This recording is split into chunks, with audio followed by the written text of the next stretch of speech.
Hi friends, எல்லாருக்கும் வணக்கம். இன்றைக்கி நம்ம சேனலில் சின்னதாக ஒரு மோட்டிவேஷன் பதிவு தான் நம்ம வந்து பார்க்க போகிறோம். வீடியோக்குள்ளே போகிறதுக்கு முன்னாடி நம்ம சேனலை சப்ஸ்கிரைப் பண்ணாதவங்க சப்ஸ்கிரைப் பண்ணிவிட்டு பாருங்கள். நம்ம போடக்கூடிய வீடியோ உங்களுக்கு பிடிச்சிருந்ததா அப்படின்னா லைக் பண்ணுங்கள், உங்களுடைய கருத்துக்களை வந்து கமெண்ட் பண்ணுங்கள். இப்போ வாங்க ஃப்ரெண்ட்ஸ், வீடியோக்குள்ளே போயிடலாம். ஸ்க்ரீனில் தெரிகிற இந்த சேரீயோட ப்ளவுஸ் பார்த்திங்கன்னா ஒரு கஸ்டமர் கொடுத்தது தான். அவங்க ஆல்ரெடி பார்த்திங்கன்னா ஒரு 4 நாளைக்கு முன்னாடி எனக்கு ஃபோன் பண்ணியிருந்தாங்க. அக்கா, நான் வெள்ளிக்கிழமை ஈவினிங் ஒரு ப்ளவுஸ் கொண்டுட்டு வர்றேன், எனக்கு உடனே அர்ஜெண்டாக சனிக்கிழமை ஈவினிங்குள்ளே எனக்கு ப்ளவுஸ் வேணும், நாங்கள் ஊருக்கு போகிறோம் அப்படின்னு ஃபோன் பண்ணியிருந்தாங்க.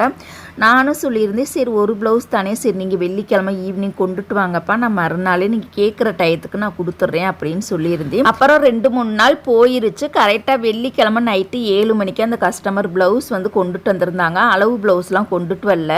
அந்த ப்ளவுஸ் பார்த்திங்கன்னா வேறு ஒரு சிஸ்டருக்கு வந்து தைக்கணும், அந்த அளவு வந்து உங்கள்கிட்ட இருக்குது, நீங்கள் வந்து தேடி கண்டுபிடிங்க, இல்லாட்டினா இப்போயே எடுத்து காமிங்க, அதில் சின்னதாக ஒரு ஆல்ட்ரேஷன் பண்ணணும் அப்படின்னு சொல்லியிருந்தாங்க. நானும் வருஷம் நோட்டு வந்து மாற்றிடுவேன். போன வருஷத்துக்கு தைச்ச நோட்லாம் வேறு ஒரு இடத்துல ஒரு பையில் எடுத்து நான் தனியாக வச்சுட்டு, இந்த வருஷம் புது வருஷங்கிறனால வேறு ஒரு நோட் வந்து நான் போட்டிருந்தேன். அந்த கஸ்டமர் வந்து இப்போயே நீங்கள் நோட்டை எடுத்து காமிங்க, அதில் சின்னதாக ஒரு ஆல்ட்ரேஷன் பண்ணணும் அப்படின்னு சொல்லியிருந்தாங்க. இப்போ உடனே தேட முடியாது, நீங்கள் வீட்டுக்கு போங்க, நான் வந்து வாட்ஸ்அப்பில் வேணால் அந்த அளவுகளை வந்து ஃபோட்டோ காப்பி எடுத்து அனுப்புகிறேன் அப்படின்னு சொல்லியிருந்தாங்க. சரி, இந்த ப்ளவுஸுக்கு வந்து நார்மலாக தைக்கணுமா, இல்லை 3 டாட் ப்ளவுஸ் தைக்கணுமா, இல்லை பிரின்சஸ் கட் தைக்கணுமான்னு கேட்டப்போ தான் அவங்க வந்து 3 டாட் ப்ளவுஸே தைச்சிருங்க, கொஞ்சம் மாடலாக தைக்கணும் அப்படின்னு சொல்லியிருந்தாங்க. அப்போ மாடலாக தைக்கணும்னா சேரீ வேணுமே அப்படின்னு சொல்லியிருந்தேன். வீட்டிலே வச்சுட்டு வந்துட்டேனே அப்படின்னு சொல்லியிருந்தாங்க. வாட்ஸ்அப்பில் வேணால் ஃபோட்டோ எடுத்து அனுப்பவா அப்படின்னு சொல்லியிருந்தாங்க. வாட்ஸ்அப் வேணாம், ஏன்னா ஒவ்வொரு செல்லுக்கும் அந்த சேரீயோட கலர் வந்து வேறு வேறு மாதிரி தெரியும். கடையில் போனோம்னா நம்ம துணி எடுக்கிறது ரொம்ப கஷ்டமாயிரும். அதனால் தயவு செய்து அந்த சேரீயை மட்டும் இப்போ நீங்கள் கொண்டுட்டு வந்து கொடுங்க, இல்லாட்டினா காலையில் யார்கிட்டையாச்சும் கொடுத்து அனுப்புங்க அப்படின்னு நான் சொல்லியிருந்தேன். அதுக்கப்புறம் சரிங்க்கா, நான் எங்கள் அப்பாட்ட கூட நான் அனுப்பிச்சி விட்றேன் அப்படின்னு சொல்லிவிட்டு அந்த பொண்ணுங்க 2 பேருமே அந்த ப்ளவுஸை கொடுத்துட்டு போயிட்டாங்க. அப்புறம் மறுநாள் மதியானம் தான் அவங்க அப்பா கிட்ட அந்த சேரீயை வந்து கொண்டுட்டு வந்து கொடுத்துருந்தாங்க. மதியானம் வந்து நான் ஒரு ப்ளவுஸுக்காக கிளம்பி வந்து கடைக்கு போனோம் அப்படின்னா இங்கே டைமு வேஸ்ட் ஆயிரும். அதனால நான் மதியானம் போகவே இல்லை. காலையில் கொடுத்துருந்தா கூட நான் எடுத்துகிட்டு வந்திருப்பேன். ஒரு ப்ளவுஸாக இருந்தாலுமே கூட காலை டைம், வெயில் இல்லாத டைம், மதியானம் கொடுத்தனால வெயில் வந்து ரொம்ப கடுமையாக இருந்தனால என்னால் போக முடியலை. அதனால் அந்த ப்ளவுஸை வந்து நான் அப்படியே பெண்டிங் வச்சுட்டு அந்த கஸ்டமருக்கு வந்து ஃபோன் பண்ணி சொல்லியிருந்தேன், நான் வந்து துணி எடுக்க போகலை, ஒன்று நீங்கள் எடுத்துகிட்டு வந்து கொடுத்தீங்கன்னா நீங்கள் கேட்குற டயத்துக்கு நான் கொடுத்துட்றேன், இல்லாட்டின்னா துணி எடுக்க முடியாது, டிசைன் தைக்காமல் நார்மலாக வேறு ஷேப் பயன்படுத்தி தைக்கவான்னு கேட்டிருந்தேன். அப்புறம் அந்த கஸ்டமர் சொல்லியிருந்தாங்க, சரி ஓகேங்க்கா, நீங்கள் துணி எடுத்தே தைச்சிருங்க, நாங்கள் வந்து நாளைக்கு தான் ஊருக்கு போகிறோம், ஞாயிற்றுக்கிழமை காலையில் அப்படின்னு சொல்லாமே, சரி ஓகே, அப்போ நான் ஈவினிங் நான் போய் துணி எடுத்துகிட்டு வந்துடுறேன், நாளைக்கு காலையில், அதாவது ஞாயிற்றுக்கிழமை காலையில் நீங்கள் 5 மணிக்கு கூட, அதிகாலையில் 5 மணிக்கு கூட நீங்கள் வாங்கிக்கோங்க அப்படின்னு சொல்லாமே, சரி ஓகேன்னு சொல்லிட்டாங்க. அதுக்கப்புறமா தான் நான் நைட்டு ஒரு 7 மணியே போல், அந்த சனிக்கிழமை நைட்டு ஒரு 7 மணியே போல் கடைக்கு போயிட்டு அந்த சேரீயோட கலர் பார்த்திங்கன்னா ரெட் கலரில் இருந்தது. அதுக்கு மேய்ச்சா ஜாஸ்மின் கிளாத்து ஒரு 1/2 மீட்டர் வந்து வாங்கிட்டு வந்திருந்தேன். வாங்கிட்டு வந்தால் அதுக்கப்புறம் தான் பார்த்திங்கன்னா வீட்டில் வந்து டின்னருக்கு சாப்பாடெலாம் செஞ்சுட்டு கொஞ்சம் துணிகள்லாம் இருந்ததா அதையும் துவைச்சிட்டு கரெக்டாக ஒரு 11 மணிக்கு தான் நான் தைக்கிறதுக்கே ஸ்டார்ட் பண்ணியிருந்தேன். இவங்களுக்கு தைக்கிற டயத்தில் பார்த்திங்கன்னா மொத்தம் 3 கஸ்டமருக்கு தைக்கணும், இவங்க ப்ளவுஸும் தைக்கணும், இன்னொரு டீச்சரோட ப்ளவுஸும் தைக்கணும், அப்புறம் இன்னொரு கஸ்டமர் பார்த்திங்கன்னா ஒரே ஃபேமிலியிலே 3 கஸ்டமருக்கு தைக்கணும். 3 பேருமே பார்த்திங்கன்னா அந்த கிட்டத்தட்ட அந்த ஒரு வாரம் அந்த டயத்தில் தான் துணி வந்து கொடுத்துருந்தாங்க. ஆனால் இப்போ தைக்க போகிற கஸ்டமர் பார்த்திங்கன்னா அவங்க வந்து ஒரு வாரத்துக்கு முன்னாடி ஃபோன் பண்ணி சொல்லியிருந்தாங்க, நான் உடனே கொண்டுட்டு வருவேன், எனக்கு உடனே தைச்சி கொடுத்துருங்கன்னு ஒரு 4 நாளைக்கு முன்னாடி ஃபோன் பண்ணி சொல்லிட்டாங்க. அதே சமயம் அந்த கஸ்டமர் வந்து ரெகுலர் கஸ்டமரும் வேறு.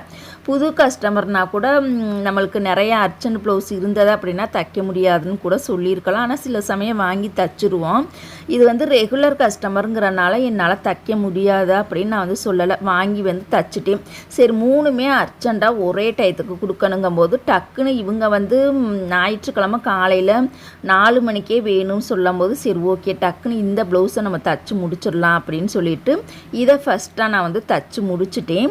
இவங்க வந்து ஒரு டிசைன் வந்து சொல்லியிருந்தாங்க. நான் வந்து ஒரு 7-8 டிசைன் வந்து அனுப்பிச்சி விட்ருந்தேன். இதில் உங்களுக்கு எந்த டிசைன் பிடிச்சிருக்குன்னு சொல்லுங்கள், அதையே நான் தச்சிடுறேன் அப்படின்னு சொல்லியிருந்தேன். கடைசியில் அவங்க ஒரு டிசைன் வந்து செலக்ட் பண்ணி அனுப்பிச்சி விட்ருந்தாங்க. அந்த டிசைன் பார்த்தீங்கன்னா த்ரெட் பைப்பிங் கொடுத்துட்டு அங்கனங்கன தெர்மாக்கோல் பால்ஸை பயன்படுத்தி தைக்கணும், அந்த டிசைன் தான் சொல்லியிருந்தாங்க. கரெக்டாக அந்த ப்ளவுஸ் பார்த்தீங்கன்னா 11 மணிக்கு தான் நான் தைக்கிறதுக்கே ஸ்டார்ட் பண்ணி துணியும் வேறு கட் பண்ணலை. ஒரு 10:50 அந்த டயத்தில் கட் பண்ணிவிட்டு 11 மணிக்கு நான் தைக்கிறதுக்கு ஸ்டார்ட் பண்ணிட்டேன். ஏன்னா இது வந்து த்ரெட் பைப்பிங்கிறனால கொஞ்சம் டைம் இழுக்கும். அதே சமயம் அந்த தெர்மாக்கோல் பால்ஸை பயன்படுத்தி தைச்சாலே அதிலே பார்த்தீங்கன்னா எக்ஸ்ட்ரா 1 மணி நேரம் 2 மணி நேரம் நம்ம எந்த மாதிரி டிசைன் எடுத்துருக்கோமோ அதுக்கு தகுந்த மாதிரி டைம் வந்து ரொம்ப ஜவ்வு மாதிரி இழுத்துக்கிட்டே போகும்.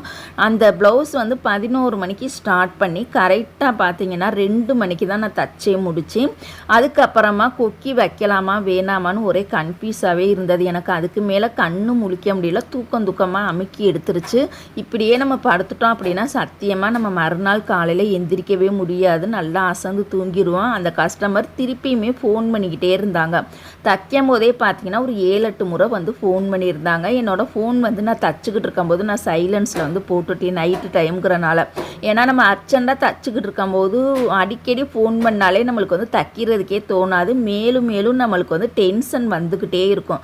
ஐயோ இந்த கஸ்டமர் ஃபோன் பண்ணிக்கிட்டே இருக்காங்களே அப்படின்னு சொல்லி மேலும் மேலும் நம்மளுக்கு வந்து டென்ஷன் தான் அதிகமாகிக்கிட்டே இருக்கும். அதனால நான் வந்து அர்ஜெண்டாக இந்த மாதிரி ப்ளவுஸ் வந்து கொடுத்துருந்தாங்க அப்படின்னா டக்குன்னு அந்த ஃபோனை வந்து நான் சைலன்ஸில் வந்து நான் போட்டுருவேன். ஒரு வழியாக அந்த ப்ளவுஸுக்கு கொக்கியெல்லாம் வச்சு அயன் பண்ணிவிட்டு நீட்டாக அந்த பாக்ஸில் வச்சுட்டு ஒரு பையிலையுமே எடுத்து வச்சுட்டேன். அப்புறம் நான் தூங்கும்போது டைம் பார்த்தீங்கன்னா கரெக்டாக 2:30 ஆயிருச்சு. அப்புறம் நான் என்னால் அப்படியே படுத்தோன்னே நல்லா தூங்கிட்டு கரெக்டாக வந்து ஒரு 3:30க்கு வந்து ஃபோன் பண்ணியிருந்தாங்க. காலையில் ஞாயிற்றுக்கிழமை காலையில் 3:30க்கு வந்து ஃபோன் பண்ணியிருந்தாங்க. எங்கள் அப்பா வந்து காரில் வந்துக்கிட்டு இருக்காங்க, நீங்கள் கீழே வந்து கொடுத்துருங்க, இந்த 5 நிமிஷத்தில் வந்துடுவாங்க அப்படின்னு சொல்லவும் அதுக்கப்புறமா நான் டக்குன்னு கண்ணை முழிச்சுட்டு அந்த பையை எடுத்துக்கிட்டு கீழே போயிட்டு கேட்டெல்லாம் திறந்துட்டு கீழே போயிட்டு ஒரு செகண்டில் தான் உட்காந்துருந்தேன். அப்புறமா அந்த கஸ்டமரோட அப்பா வந்துட்டு துணியை வாங்கிட்டு காசையுமே கொடுத்துட்டு போயிட்டாங்க. ஒரு 60 ரூபாய் மட்டும் பேலன்ஸ் இருக்குது, அதை வந்து அவங்க அப்புறமா ஜிபே பண்ணுறேன் அப்படின்னு சொல்லியிருந்தாங்க. Okay, thank you friends. இவ்வளோ நேரம் இந்த பதிவை பொறுமையாக பார்த்ததுக்கு ரொம்ப ரொம்ப நன்றி. வீடியோ பிடிச்சிருந்ததா அப்படின்னா லைக் பண்ணுங்கள், உங்களுடைய கருத்துக்களை கமெண்ட் பண்ணுங்கள். தேங்க்யூ.